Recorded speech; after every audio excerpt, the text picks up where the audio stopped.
Une chaise vide face aux députés. Encore une fois, le milliardaire Pierre-Édouard Stérin ne s'est pas présenté à l'Assemblée nationale. Les élus voulaient interroger l'homme d'affaires sur les 20 millions d'euros qu'il entend investir chaque année pour, selon eux, influencer la vie politique française. Un refus de comparaître rarissime. Rien ne justifie que M. Stérin se place au-dessus des lois de la République. Quand on porte un projet politique, on ne refuse pas de venir au cœur même de la vie politique française. Officiellement, l'homme d'affaires craint pour sa sécurité. Mais quelques minutes avant, il choisit CNews pour s'en prendre aux députés. Ils ont juste envie de faire les marioles devant les caméras. Ce sont les politiques qui ont besoin de n'importe quel prétexte pour que leur nom soit mis en avant. Qui est ce milliardaire catholique qui défie les députés et assure vouloir sauver la France? Je suis Pierre-Édouard Stérin, j'ai 50 ans, marié 5 enfants, je suis entrepreneur. Sa fortune, Pierre-Édouard Stérin la tire de son fonds d'investissement, Otium. 1,4 milliard d'actifs dans les nouvelles technologies, la cosmétique ou la restauration.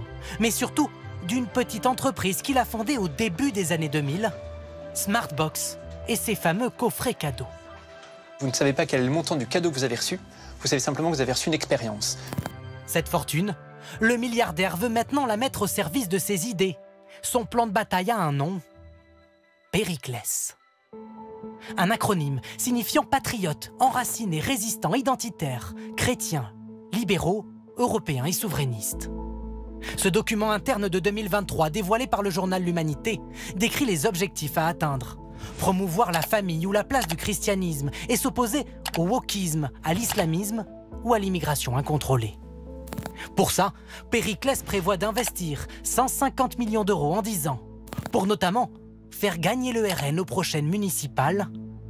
Objectif, 300 villes à conquérir, précise le document. Pour y parvenir, l'homme d'affaires dispose de plusieurs atouts. L'une de ses cartes maîtresses, Politicae, un centre de formation très politique. Direction Lille, où l'Institut a accepté notre présence à une session de formation organisée dans ce prestigieux hôtel. J'espérais se mettre discrètement dans le fond, mais c'est raté. Au tableau, le cofondateur de Politicae, Antoine Valentin, maire d'une commune de Haute-Savoie et proche d'Éric Ciotti, explique comment gagner une élection municipale. Des règles juridiques, mais surtout des conseils stratégiques pour s'imposer. Le vrai enjeu, c'est maintenant de pouvoir répartir votre action sur le temps. Parce que ça va aller très vite, mais c'est quand même dans un an. Et un an, c'est long, et il faut tenir, il ne faut pas s'essouffler. La formation est totalement gratuite grâce au financement de Pierre-Édouard Stérin. Officiellement, les candidats de tous bords sont les bienvenus, comme ce participant sans étiquette. On a des professionnels de la politique, entre guillemets, qui viennent à nous donner des infos, librement poser des questions, vont pouvoir nous coacher si besoin derrière via le site, etc. Enfin, je trouve ça juste génial. Mais à y regarder de plus près, beaucoup sont en fait engagés à l'extrême droite, comme cette militante RN. J'ai des collègues qui connaissaient Politicae. Je pense qu'ils doivent connaître peut-être une ou deux personnes à l'intérieur ou qui ont déjà suivi les formations. Au RN. Et oui, au Rassemblement National, ils m'en ont parlé et voilà. Donc j'ai décidé de le faire. Ce jour-là, nous avons compté au total 7 candidats sans étiquette, 7 Rassemblement National et 3 candidats Reconquête, le parti d'Éric Zemmour. Pourtant, Antoine Valentin nous assure que cette formation ne bénéficie pas qu'à l'extrême droite. Il y a effectivement plus de gens de droite, mais il y a comparativement aussi beaucoup de gens qui n'ont pas d'étiquette. Il y a même parfois des gens qui sont de gauche. Vous assurez qu'il n'y a pas d'objectif politique pour Pierre-Édouard Stérin lorsqu'il finance Politicae? Il n'y a pas d'objectif politique dans Politicae. C'est difficile à croire. Eh bien, ne me croyez pas si vous le souhaitez, mais vous avez passé aujourd'hui une journée avec nous. Vous l'avez vu, on ne traite que de points techniques. Mais c'est bien sur la droite de l'échiquier politique que Pierre-Édouard Stérin voudrait peser. Pour ça, l'homme d'affaires a un atout. François Durvy, le patron de sa société Otium, également proche conseiller de Marine Le Pen. À ses côtés, lors de cette conférence de presse en mars dernier, une petite voix ultra-libérale, à l'oreille de la patronne du RN, nous confie des dirigeants du parti. Il tire dans le sens des catégories sociales supérieures. Il porte une position libérale favorable aux grandes fortunes et à la finance. Contacté, François Durvy assure ne pas servir Pierre-Édouard Stérin lorsqu'il conseille la députée. Mais Marine Le Pen n'est pas la seule cible. La feuille de route de Périclès liste même les relations de confiance déjà existantes et celles qu'il conviendrait de développer. D'ailleurs, l'influence de Pierre-Édouard Stérin ne s'arrête pas aux partis politiques. En un an, Périclès est devenue une entreprise finançant des dizaines d'instituts sur la place de l'islam, la sécurité ou des journaux en ligne, aux idées largement diffusées. Sur les médias de Vincent Bolloré notamment. Le problème, c'est qu'il y a deux civilisations qui se rencontrent. Et la civilisation française et la civilisation islamique sont incompatibles. Arthur de Vatrigan, par exemple, est un habitué de CNews. Or, son média L'Incorrect a bien été financé par Pierre-Édouard Stérin.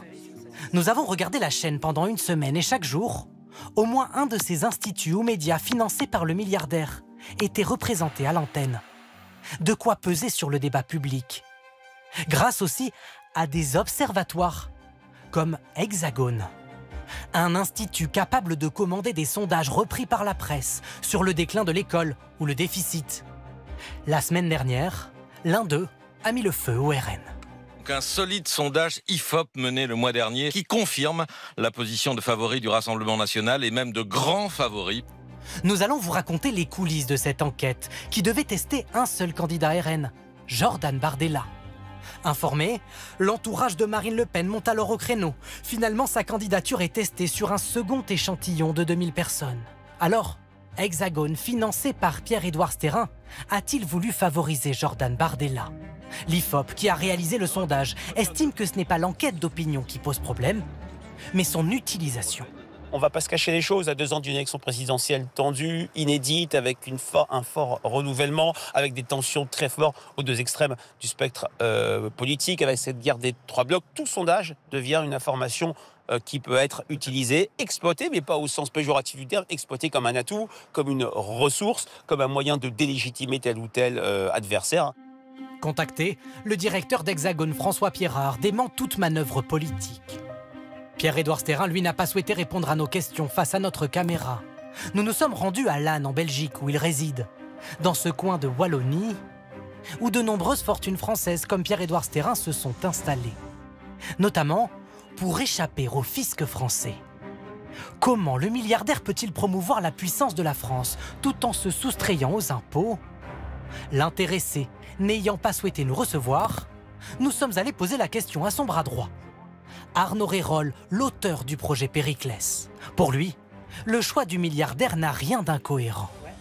Oui, je considère que Pierre-Édouard Stérin est un patriote et quand bien même il habite en Belgique. Qu'on peut être patriote, c'est-à-dire viscéralement attaché à son pays, à son avenir, avoir fait le choix de ne pas résider en France, mais néanmoins de tourner l'intégralité de sa fortune au service de son pays.